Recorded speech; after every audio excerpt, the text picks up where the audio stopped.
एक मेहनती किसान की कहानी। रामू एक छोटा किसान था जो उत्तर प्रदेश के एक छोटे से गांव में रहता था। उसके पास बहुत ज्यादा जमीन नहीं थी, लेकिन मेहनत और ईमानदारी उसमें कूट कूट कर भरी थी। हर दिन वह सूरज उगने से पहले उठ जाता और अपने खेतों में काम करने निकल पड़ता। रामू ने बचपन से ही खेती के काम में अपने पिता की मदद की थी। समय के साथ उसने पारंपरिक खेती के साथ साथ नई तकनीकों को भी अपनाना शुरू किया। उसने अपने खेत में ड्रिप सिंचाई प्रणाली लगाई और उन्नत बीजों का उपयोग करना शुरू किया।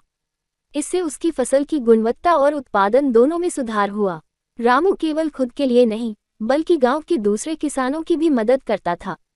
वह उन्हें उन्नत खेती की जानकारी देता और नई तकनीकों के फायदे समझाता।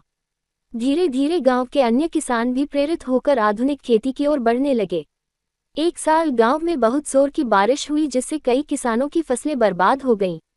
लेकिन रामू ने अपने खेत में पानी निकासी की सही व्यवस्था पहले से कर रखी थी, जिससे उसकी फसल को नुकसान नहीं हुआ। उसने अपने बचाए अनाज को गांव में जरूरतमंदों में बांट दिया। रामू की मेहनत, दूरदर्शिता और सेवा भाव को देखकर सरकार ने उसे उत्कृष्ट किसान पुरस्कार से सम्मानित किया। रामू की कहानी यह सिखाती है कि अगर इरादे मजबूत हों और मेहनत सच्चे दिल से की जाए तो सफलता जरूर मिलती है। वह आज भी उसी लगन से खेती करता है और दूसरों को प्रेरित करता है।